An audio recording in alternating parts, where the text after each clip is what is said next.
구약성경 83쪽 출애굽기 2장 1절에서 10절의 말씀입니다.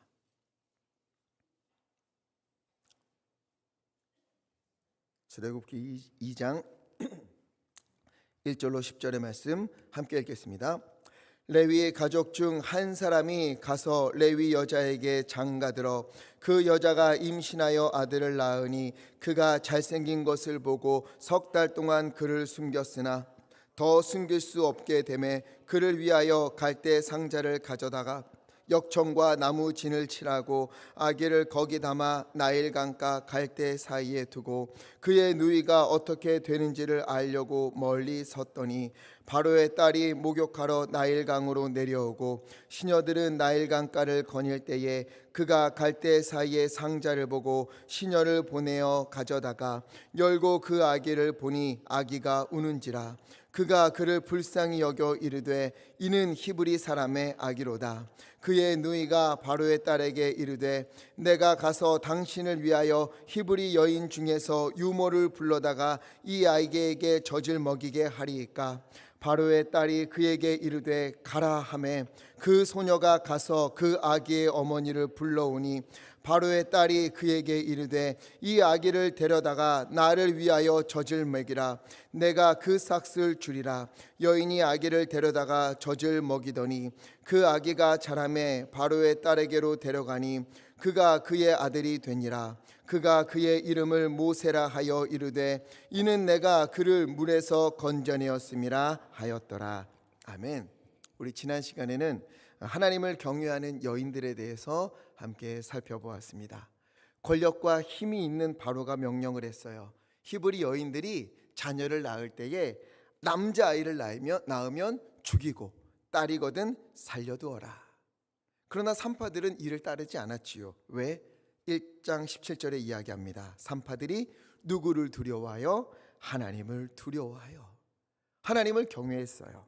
지금 눈앞에 보이는 바로가 제 아무리 힘이 있고 권세가 있다 하여도 그 위에 계신 하나님을 더욱 두려워하고 경외하면서 목숨을 내걸고라서라도 하나님의 뜻에 순종을 하는 모습을 보여줍니다. 결코 생명을 함부로 대하지 않았어요.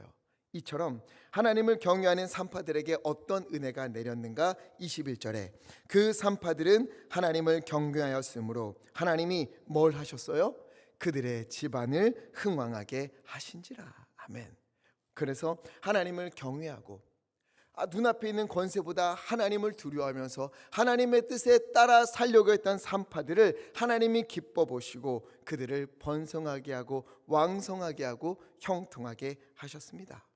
모든 것을 다 가진 바로의 지혜를 무너뜨리고 새로이 구원의 역사를 써 내려가는 일에 힘없고 연약하고 가진 것도 없는 이 여인들, 그러나 하나님을 경외하는 믿음으로 사는 이들을 사용하셔서 하나님은 주님의 일을 이루어 가셨어요.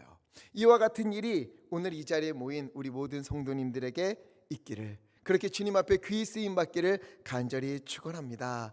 가진 것 없으면 어떻습니까? 힘 없으면 어떻습니까? 약하면 뭐 어때요? 별로 건강 좋지 않으면 어떻습니까? 아무런 문제가 되지 않습니다. 우리 하나님만을 우리가 경외하면 하나님의 영광을 위하여 우리가 있는 그 자리에서 그 모습 그대로 우리가 마음을 다하여 살아간다면 하나님은요, 우리 연약하고 부족하고 가진 것 없는 우리를 통하여서 하나님은 주님의 영광을 드러내시고 하나님의 일을 이루시는 줄 믿습니다. 이 모든 은혜가 우리 가운데 있기를 간절히 축원합니다. 그리고 오늘 드디어 기다리던 모세의 출생 이야기가 시작이 되는 거예요. 우리 1장 22절 말씀 함께 읽겠습니다. 시작. 그러므로 바로가 그의 모든 백성에게 명령하여 이르되 아들이 태어나거든 너희는 그를 나일강에 던지고 딸이거든 살려두라 하였더라. 아멘. 산파들에게 했던 남자 아기들을 낳으면 죽이라고 했던 명령이 뜻대로 이루어지지 않자 이제는 바로가요 온 백성에게 명령을 내립니다. 히브리 사람들에게 남자아이가 태어나거든 너희는 죽이고 만약 딸이거든 살려주어라. 아들이거든 어떻게 죽이라? 나일강에 잡아다가 던져라. 그렇게 해서 그 아들들을 죽게 해라. 이렇게 하는 거예요. 저는 여기서 조금 궁금했던 게 있어요. 왜 하필 나일강에 던지라고 했을까? 이거예요. 지금 바로잖아요. 애굽의 왕입니다. 특히 바로는요, 라라고 하는 이집트의 태양신의 아들이라고 불리우는 게 바로 바로였어요.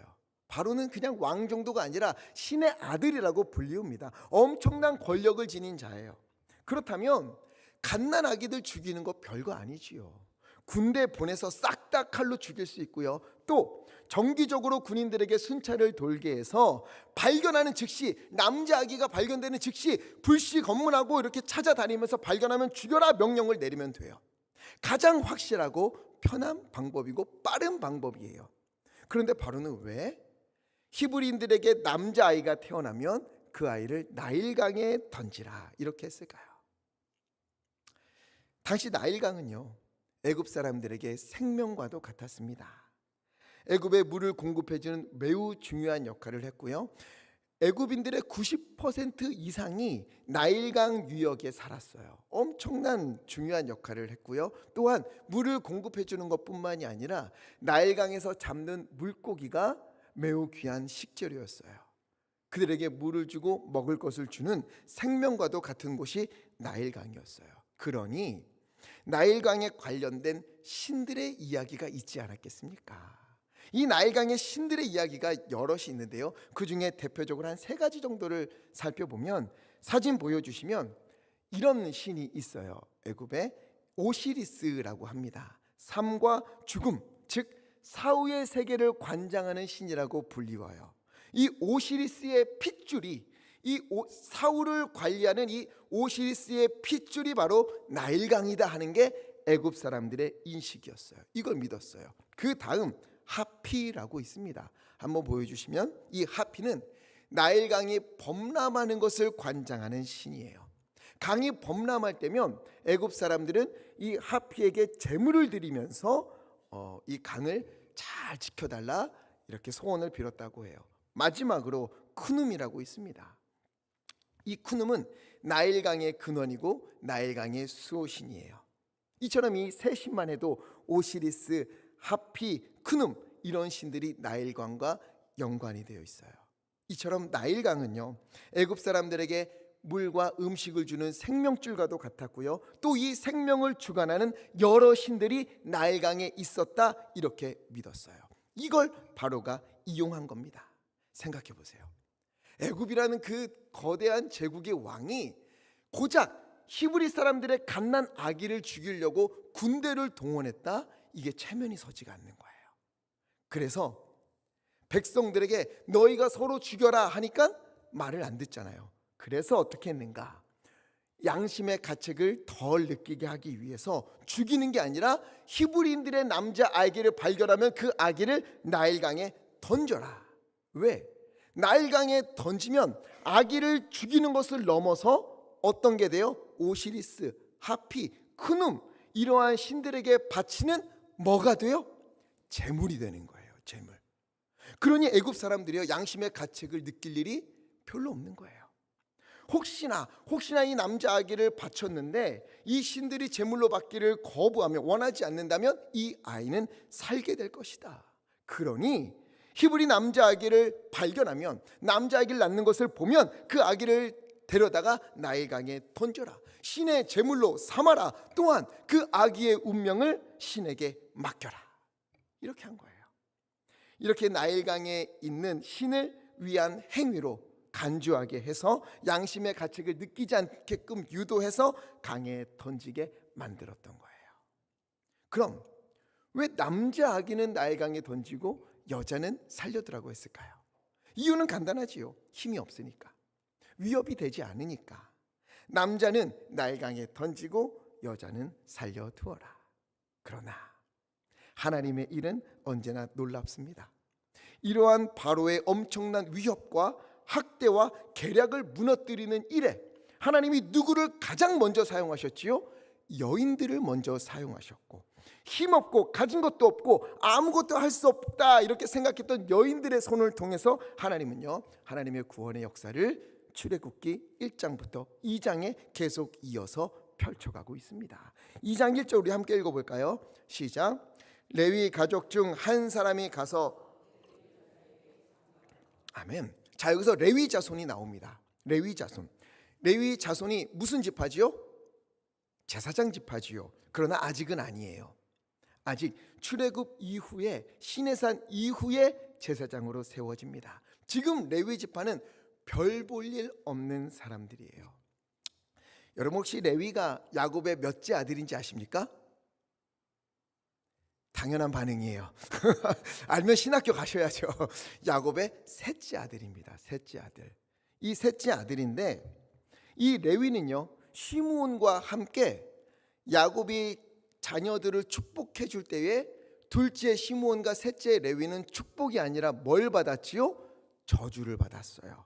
창세기 49장 7절 말씀, 야곱 중에서 나누이며 이스라엘 중에서 흩어지는 저주를 이들이 받았어요. 레위도 받았어요. 흩어지고 쪼개이는 운명이 그들 앞에 놓여진 겁니다. 여러분, 이러면은요, 이런 저주가 눈앞에 있다, 앞으로 내 삶에 흩어지고 깨어지고 쪼개지는 일들밖에 없다라는 일들이 내 앞에 놓여져 있다면 살 의욕이 있겠습니까? 소망이 있겠어요?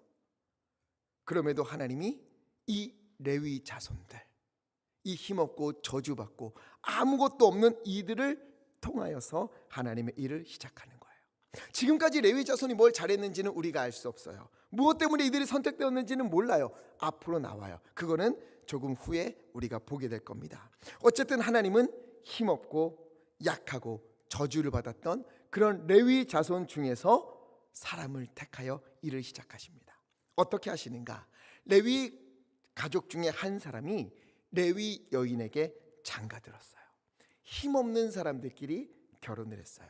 이 사람들이 누군지는 아직 안 나와요. 나중에 나옵니다. 이름 모를 레위 자손 중 한 남자가 이름 모를 레위 여자 중 한 여인과 결혼을 했어요. 그리고 2절, 그 여자가 임신하여 아들을 낳으니, 자, 아들을 낳았는데 재미있는 말이 나옵니다. 이 아들을 석 달 동안 숨겼는데요, 숨긴 이유가 뭐지요? 그가 어떤 것을 보고? 잘생긴 것을 보고. 엄마가 아들을 왜 숨겼다고요? 잘생겨서. 어때요? 주위를 한번 둘러보십시오. 만약 이곳이 애굽이었다면 여기 계신 남자분들 중에서 몇 분이 살아남았을까요? 한 명도 안 남았을 것 같다, 그렇게 생각 드십니까? 아니에요. 결코 그렇지 않습니다. 여기서 아기를 보면서 잘생겼다라고 말한 건 누구의 관점이에요? 엄마의 관점이에요. 엄마의 관점. 엄마의 관점은 객관적입니까? 주관적입니까? 당연히 주관적이지요. 객관적일 수가 없어요. 사랑은 언제나 주관적입니다. 누가 뭐라고 해도 내 자식이 최고지요. 아무리 다른 자녀들이 잘한다고 해도 우리 아들, 우리 딸이 가장 예쁘고 가장 사랑스러운 것이 부모의 눈이 아니겠습니까? 바로 그러한 관점에서 이야기하는 거예요. 그래서 그녀가 임신하여 아들을 낳으니 그가 잘생긴 것을 보고, 여기서 잘생겼다라고 하는 말의 원어가 무엇인가 하면 여러분들도 아마 아실 거예요. 자주 들었어요. 창세기 1장에서 하나님이 세상을 창조하시고 이 천지를 창조하시고 그리고 뭐라고 하셨지요? 하나님이 보시기에 뭐했더라? 좋았더라. 인간을 만드시고는 심히 뭐했더라? 좋았더라. 여기서 말하는 좋았더라는 말이 원어로 토브라고 해요. 토브라고 하는데, 이 단어가 출애굽기 2장에서 여인이 아들을 낳고 잘생겼다고 했던 그 단어와 똑같습니다. 그냥 외모를 보고 야, 내 아들 잘생겼다, 이게 아니라 하나님이 세상을 창조하시고 보시기에 너무 좋았던 것처럼, 인간을 창조하시고 나서 그 마음이 심히 좋으셨던 것처럼 이 여인도 아들을 낳고 그렇게 심히 좋았다는 거예요. 머리부터 발끝까지 숨소리까지 사랑스러웠다는 거예요. 그래서 어떻게 합니까? 석 달 동안 그를 숨깁니다. 자기 목숨을 걸고 숨기는 거예요. 걸리면 큰일 나는 겁니다. 그래도 숨겼어요. 왜? 자녀니까. 여러분, 이것이 부모의 마음 아니겠습니까? 뭐 다른 이유 없어요. 뭐 여기 우리 한글로 번역한 것처럼 외모가 잘생겼다 뭐 이런 거 아니에요. 잘생겼거나 못생겼거나 똑똑하거나 혹은 어리숙하거나 건강하거나 혹은 어디가 좀 건강하지 못한다 할지라도, 다른 사람들이 보기에는 단점 투성이라고 할지라도 부모는요, 자녀를 위하여 목숨을 거는 거예요. 자녀가 아플 때면 내가 대신 아파주고 싶고, 위험한 상황이 온다면 나를 내던지고 자녀를 구하는 것이 부모 아니겠습니까? 여러분, 이것이 누구에게서 온 것인가 하면 정확히 하나님으로부터 온 마음입니다. 하나님이 우리를 그렇게 사랑하십니다. 왜? 하나님이 우리를 만드셨으니까. 시편의 표현에 의하면 하나님이 우리를 낳으셨으니까. 그래서 끝끝내 독생자 예수 그리스도를 보내주시고 우리를 대신하여 예수님이 십자가에 달려 죽게 하심으로 우리를 살리시잖아요. 자신을 내던져서 우리를 살리시는 부모의 사랑을 우리 주님이 우리에게 먼저 보여주셨어요. 그렇기에 하나님의 형상대로 지음을 받은 우리 역시 그렇게 자녀를 사랑하는 겁니다. 자, 그런데 위기가 닥쳤어요. 석 달을 숨겼는데 이제는 더 이상 숨길 수가 없게 된 거예요. 아기가 많이 컸어요. 울음소리가 우렁찹니다. 그래서 어떻게 하는가? 3절 말씀 함께 읽겠습니다. 3절 시작. 더 숨길 수 없게 되매 나무 진을 칠하고 아기를 거기 담아 나일강가 갈대 사이에 두고 갈대로 상자를 만들어서 거기에 아기를 태워 나일강가에 두었어요. 갈대를 엮어서 상자를 만들고 여기에 역청이라는 것은 뭐 지금으로 보면 아스팔트 벽돌 사이에 넣는 이거와 비슷해요. 방부제나 접착제로 썼는데 이거를 쭉 바르고 그 다음에 거기에 나무진, 송진을 쭉 발라서 물이 새지 않도록 갈대 상자를 만들었어요. 어떻게 생겼을까? 사진 한번 보여주시면 이집트에서 기원전 5,000년 정도 된 갈대 상자가 발견이 되었고 이게 대형 박물관에 전시되어 있어요. 아마 이렇게 생겼을 것이다 추정을 합니다. 그렇게 우리가 상상하는 것처럼 예쁘진 않지요. 그래도 저기에 갈대로 저렇게 엮고 역청을 바르고 나무진으로 바른 거예요. 저렇게 만들었을 거예요. 그리고 저 안에 아기를 태우는 거예요. 자, 어디에 아기를 태웠다고요? 다시 한번, 어디에 아기를 태웠다고요? 갈대 상자. 중요해서 그래요. 어디에 아기를 태웠어요? 갈대 상자. 원어로는 테바라고 합니다. 여기서 갈대 상자, 테바와 똑같은 단어가 창세기에도 나옵니다. 어디일까요? 노아의 방주. 똑같은 단어입니다. 노아가 만들어서 탔던 방주도 테바예요. 이 테바라는 단어는 노아의 방주와 모세의 갈대 상자 이 두 곳 외에는 성경에 등장하지를 않습니다. 이 단어는. 즉 노아의 방주와 모세가 탔던 갈대 상자가 크기만 다를 뿐 똑같다고 성경은 이야기하는 거예요. 노아는 홍수와 여러 짐승들, 그 안에 태운 여러 짐승들 사이에서 위험에 노출되어 있었지만 누가 지키셨어요? 하나님이 지키셨습니다. 그리고 노아를 통해서 그의 가족들과 여러 짐승들을 구해내셨어요. 이와 마찬가지로 지금 갈대 상자에 있는 모세는요, 나일강의 위험과 바로와 또 주변에 있는 많은 사람들로부터의 위험에 노출되어 있지만 누가 지키신다는 거예요? 하나님이 지키신다는 거예요. 그리고 모세를 통해서 이스라엘 백성들을 구원하신다 하는 제2의 노아라고 여겨지는 모세, 그렇게 하나님이 지금 그 일을 이루시겠다. 노아를 통해서 세상을 다시 시작하고 구원하신 것처럼 모세를 통해서 하나님의 일을 시작하고 그들을 구원하겠다 하나님께서 암시하면서 보여주신 것입니다.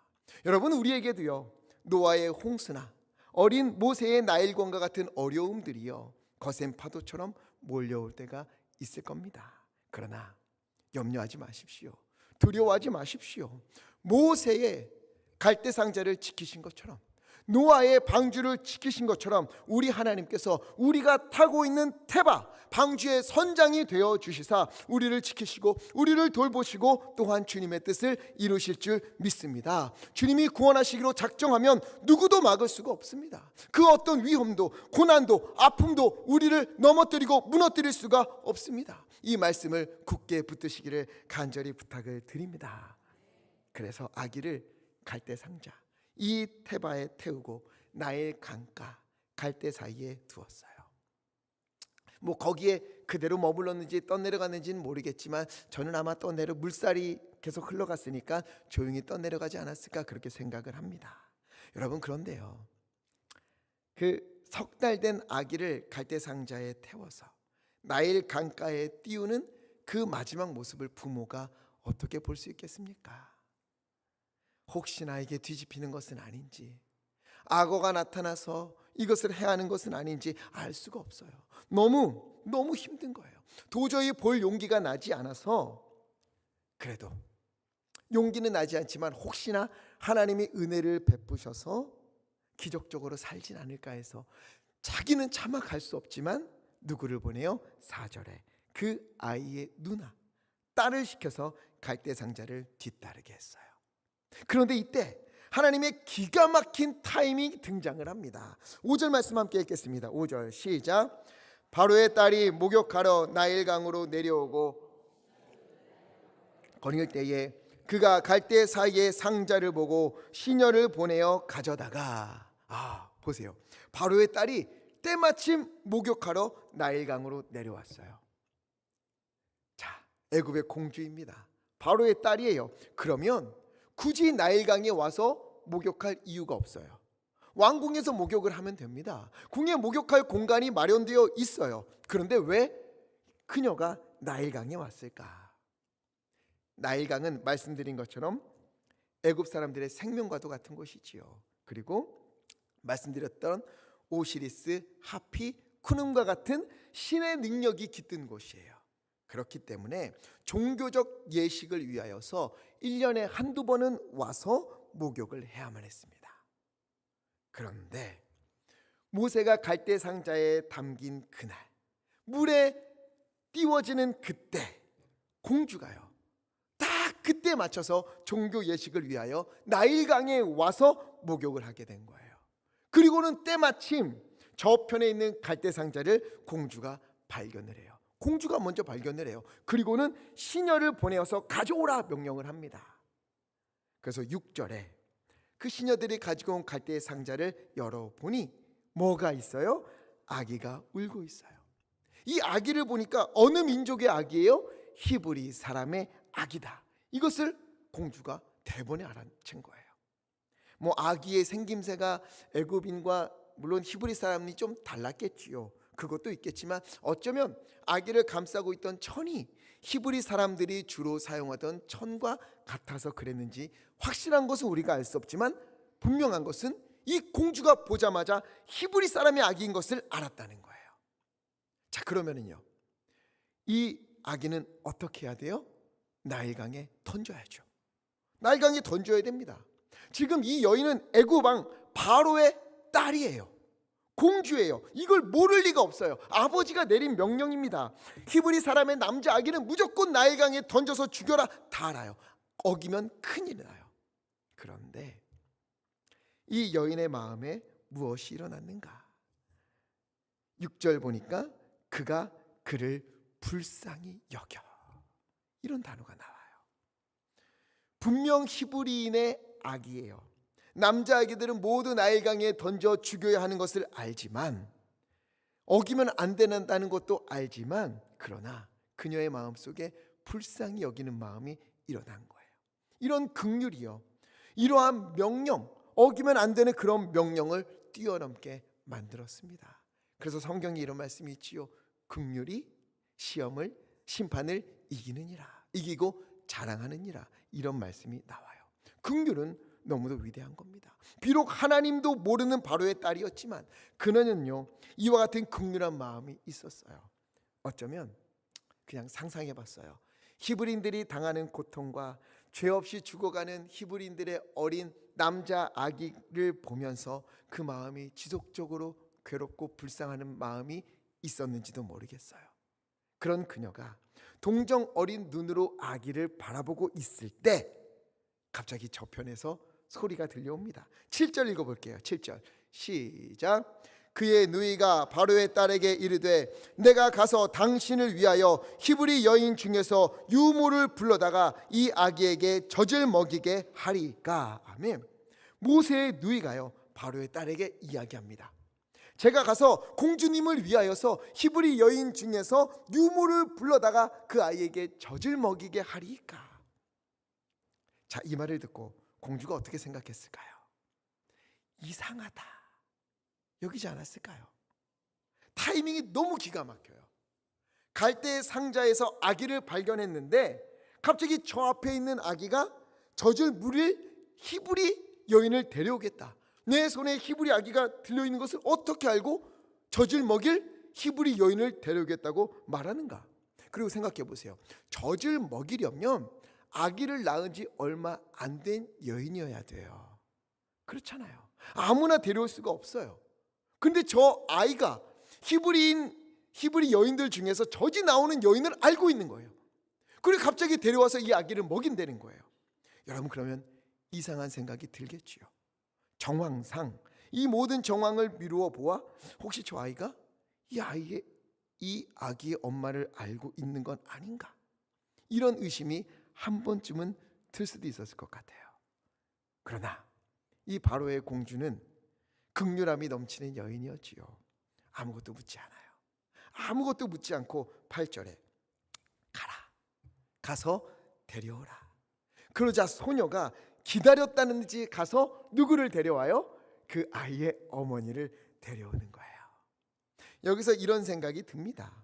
과연 공주가 아기의 어머니가 왔다는 것을 몰랐을까?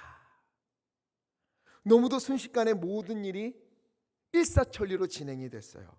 아기를 건져내자 한 소녀가 젖을 물릴 히브리 여인을 데려오겠다고 하고 젖을 물릴 여인이 갑자기 그 앞에 나타나는 거예요. 게다가 남의 아이와 자기 아이를 보는 여인의 눈빛이 같을 수 있겠습니까? 어떻게 같을 수가 있겠어요?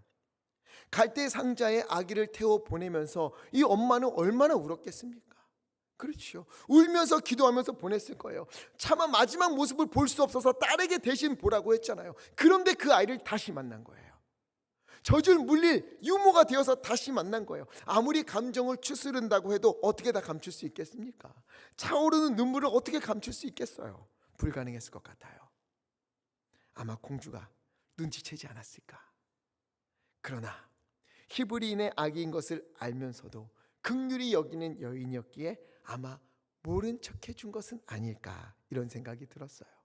물론 눈치가 너무 없어서 몰랐을 수도 있습니다. 이건 뭐 각자의 상상에 맡기겠어요. 이건 어디 주석에도 확실하게 증명된 것은 없어요. 그냥 제가 생각해 본 거예요. 정황상 어머니일 것을 알 것이다. 그리고는 공주가 이 여인 모세의 어머니에게 이렇게 이야기합니다. 9절에 바로의 딸이 그에게 이르되 이 아기를 데려다가.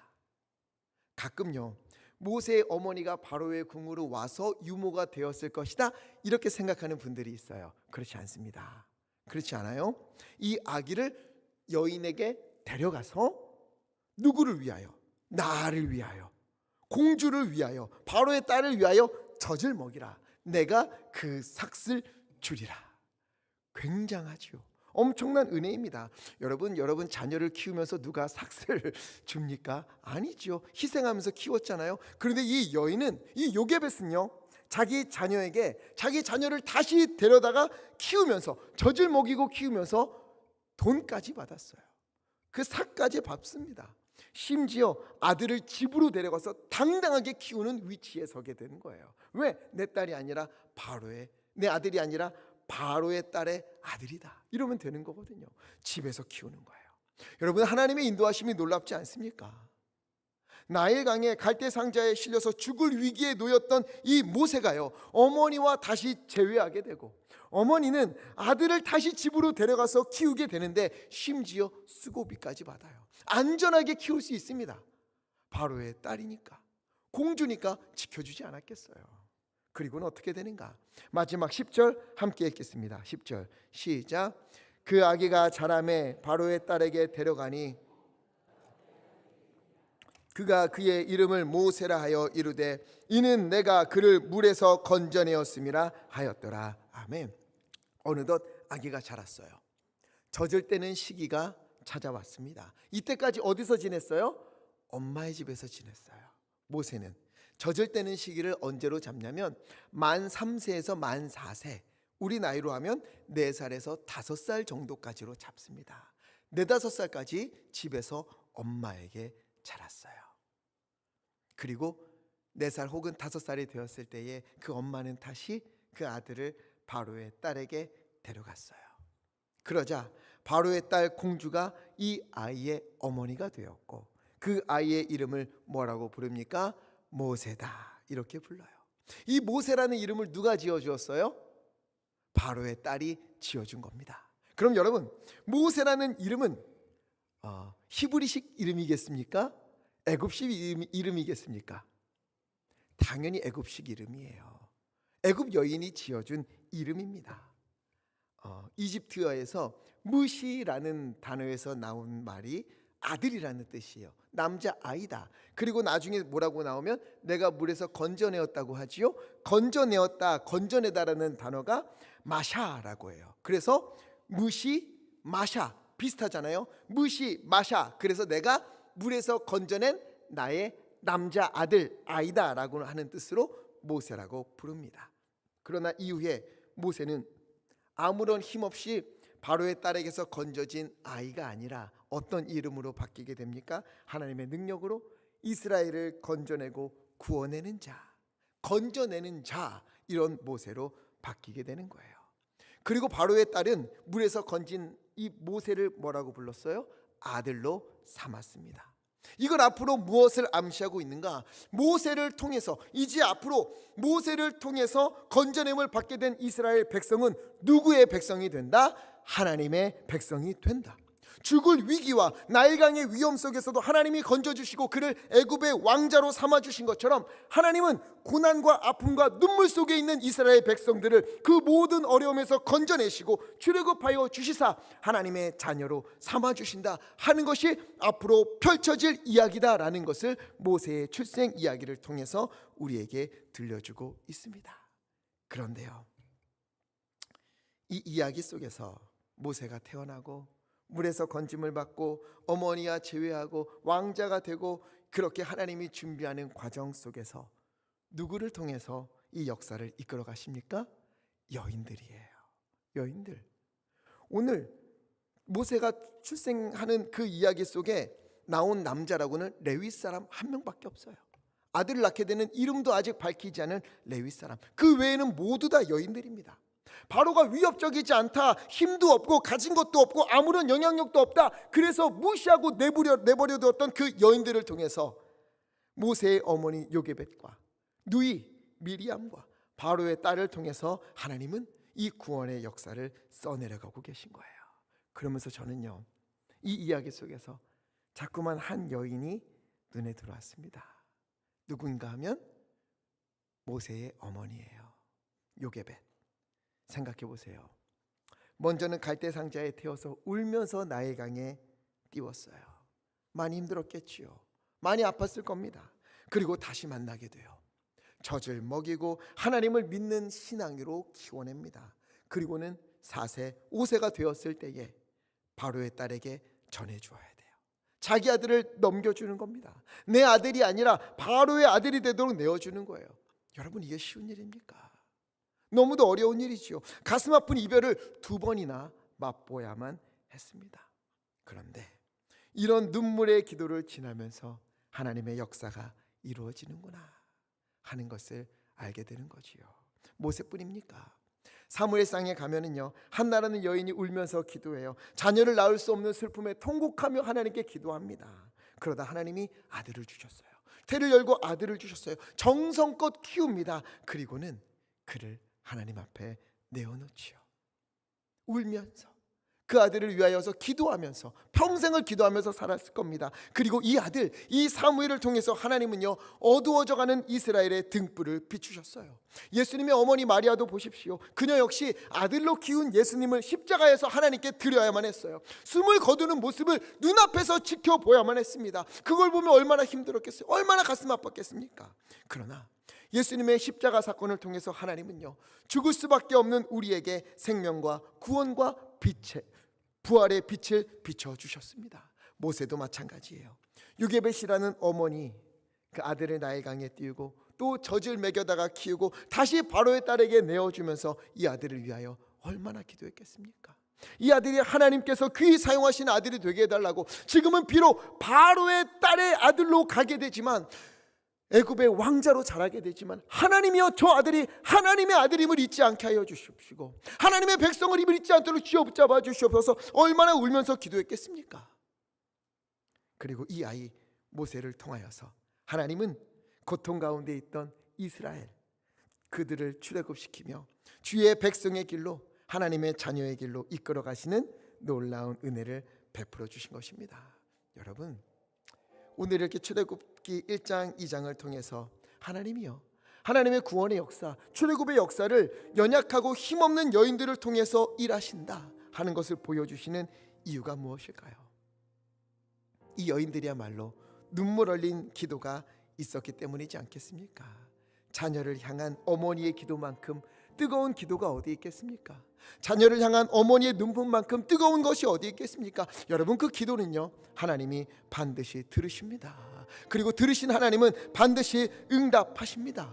자녀를 위하여 뜨겁게 기도하시고 눈물로 기도하시고 포기하지 말고 기도하십시오. 하나님은요 그 자녀를 통하여서 주님의 놀라운 구원과 주님의 놀라운 이루심의 도구로 사용하여 주실 줄 믿습니다. 그리고 자녀만이 아니라 우리가 부둥켜 안고 회복하기를 애굽의 종살이와 같은 그 고난과 어려움 속에서 하나님이여 구원하여 주시옵소서, 하나님이여 도와주시옵소서 부르짖는 우리의 기도를, 우리의 부르짖는 소리를 주님은 들으십니다. 중요한 것은 포기하지 않고 기도하느냐 아니면 기도를 멈추느냐 여기에 있는 겁니다. 여기 있는 우리 모두는 포기하지 않고 간절한 마음으로 주님 앞에 부르짖고 기도하는 우리 믿음의 사람들 되기를 간절히 부탁을 드립니다. 힘이 있어야 하나님이 쓰신다? 아닙니다. 결코 아니에요. 능력이 있어야 된다, 가진 것이 있어야 된다, 달란트가 많아야 된다, 운이 좋아야 된다, 기회가 있어야 된다, 결코 아닙니다. 여인들을 통해서 하나님의 역사를 시작하신 우리 주님은 힘이 아니라, 능력이 아니라, 기회가 아니라 하나님만을 의지하는 우리, 하나님만을 향해 부르짖는 우리의 기도를 들으시고 약하고 부족하고 연약한 우리를 귀히 사용하시어 하나님의 놀라운 일을 이루어 가실 것입니다. 이러한 은혜가 오늘 우리 가운데에 또한 주님 앞에 자녀를 붙들고 또한 하나님의 구원하심을 간절히 부르짖으며 기도하는 우리 가운데에 우리 교회와 가정과 특별히 우리 자녀들 가운데에 가득 부어지고 예수 그리스도의 이름으로 그 모든 일들이 이루어지는 역사가 우리 가운데 넘치기를 간절히 축원합니다. 그래서 우리 시간에 함께 기도했으면 좋겠습니다. 먼저는 오늘 중보하며 기도했으면 좋겠어요. 예배 전에 전화 한 통을 받았는데요, 배옥희 권사님의 남편 되시는 이수영 집사님께서 큰 사고를 좀 당했어요. 그래서 지금 많이 위독한 상태에 있습니다. 수술도 쉽지 않은 상태가 돼서 헬기로 이송이 되어서 지금 집중 치료를 받고 수술할 수 있을지 없을지 모를 상황이다 하면서 당황하면서 전화 오셨어요. 우리 시간에 우리 믿음의 사람을 위해서 함께 기도했으면 좋겠어요.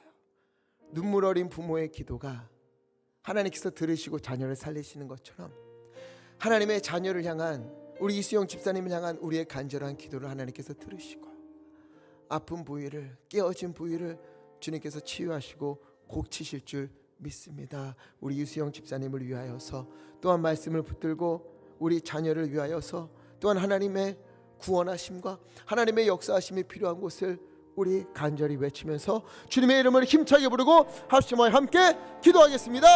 주여,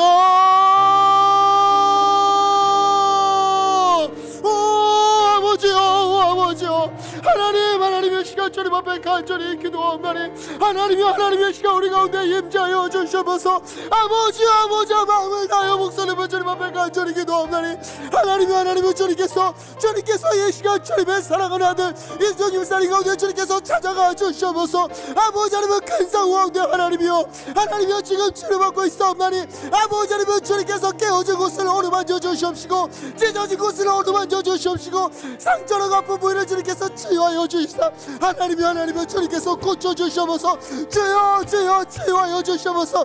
아버지 회복시켜 주시옵소서. 하나님이여 주님께서 하시면 나음을 입을 줄 믿사옵나니 아버지 하나님 눈먼 자의 눈을 뜨게 하시고 앉은 배 일으키시고 죽은 자를 살리신 주님의 손으로 아버지 하나님 이 시간 주님의 사랑하는 아들 이정입사의 머리에 손을 얹어 아버지께서 안수하여 주시옵시고 주님 고쳐주시옵소서. 주님 회복시켜 주시옵소서. 주님 치유하여 주시옵소서. 속기 수술할 수 있도록 아버지 하나님 임재하여 주시옵시고 그 모든 치유의 과정 가운데 하나님께서 함께 하시고 역사하여 주시사 아버지 고쳐주시옵소서. 치유하여 주시옵소서. 하나님이여 주님께서 임재하여 주시옵소서. 오전히 고쳐주시옵소서. 하나님 또 우리 성도님을 위하여 기도합니다. 하나님이 우리 자녀들을 위하여서 또 아버지 깨어지고 상처받고 아버지 하나님 무너진 모든 곳에서 주님의 회복하신가 구원하신가 부활을 두고 아버지 하나님 기도하면서 간절히 외치는 우리 성도님들의 기도를 주 하나님 들어주시옵시고 아버지 하나님 그 가운데 임재하여 주시옵소서. 연약하고 힘없는 여인들을 통해 주님의 구원을 이루어내신 것처럼 아버지 부족하고 연약하지만 주님만을 바라보면서 경외하면서 기도하는 우리의 기도를 들으시사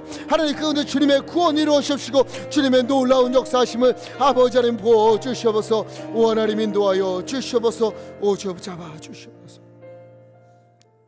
사랑과 은혜가 많으신 아버지 하나님, 이 시간 먼저 우리가 마음을 다하여서 주님의 사랑하시는 아들 이수영 집사님을 위하여서 기도하였으니 아버지 또한 이걸로 멈추는 것이 아니라 계속해서 기도하겠으니 아버지 우리 기도를 들으사 그 가운데 응답하여 주시옵소서. 깨어진 부위를 주님께서 어루만져 주시옵시고 찢어진 부위를 주님의 손으로 어루만져 주셔서 속히 회복되게 하여 주시옵소서. 아버지 하나님 속히 수술할 수 있도록 아버지 하나님 임재하여 주시옵시고 모든 수술 과정과 치유 과정 가운데에 하나님께서 역사하여 주시사 하나님께서 붙잡아 주시사 속히 나음을 입을 수 있도록 속히 고침을 얻을 수 있도록 아버지 하나님 임재하시고 주님 붙잡아 주시옵소서. 우리 주님의 손은 눈먼 자를 뜨게 하신 손이요 앉은 매기를 일으키신 손이요 죽은 자를 일으키신 주님의 손이옵나니 주님께서 안수하여 주시면 나음을 입을 줄 믿사옵나니 속히 회복될 줄 믿사옵나니 주여 주님께서 임재하여 주시옵소서. 또 하나님 이 시간 함께 예배한 우리 성도님들 위하여 기도합니다. 하나님 어쩌면 그 어린 모세를 나일강에 띄워야 했던 어머니처럼 아버지의 가슴 아픈 상처들을 안고 가는 그런 성도님들도 있는지 모르겠습니다. 또한 하나님 가대상자 속에 있었던 모세처럼 나일강의 위협과 여러 사람들의 위협 가운데에 아무 힘도 없이 그저 물살에 떠내려가고 있는 그런 어려움 가운데 있는 이들이 있는지도 모릅니다. 아버지 하나님 이 시간 주님 앞에 간절히 구하옵나니 하나님께서 도움의 손길을 내미시사 아버지 모든 것 가운데에 구원함을 아버지 하나님께서 허락하여 주시옵시고 건져내어 주시옵시고 아버지 하나님께서 열어주시옵소서. 살 길을 열어주시옵시고 회복시켜 주시옵시고 하나님이여 주님의 은혜가 충만케 하여 주시옵소서. 이 일에 하나님이여 우리가 힘도 없고 가진 것도 없고 부족하여서 아버지 하나님이여 주님의 은혜만을 구하며 기도하고 있사옵나니 아버지 하나님이여 주님께 기도하는 것보다 아버지 더 큰 능력은 없는 줄 믿사옵나니 우리의 기도를 들으사 여기는 우리 성도님들 한 가정 주님께서 찾아가시고 한 사람 한 사람 주님 찾아가셔서 아버지 하나님의 놀라운 구원을 허락하여 주시옵시고 아버지 하나님 풀어주시고 열어주신 은혜가 넘치도록 주님의 은혜가 넘치도록 하나님 부어주시고 역사하여 주시옵소서. 하나님의 이 일에 우리를 사용하여 주시옵시고 우리 기도 가운데 하나님 응답하여 주옵소서. 우리 주 예수 그리스도 이름으로 간절히 기도하옵나이다. 아멘.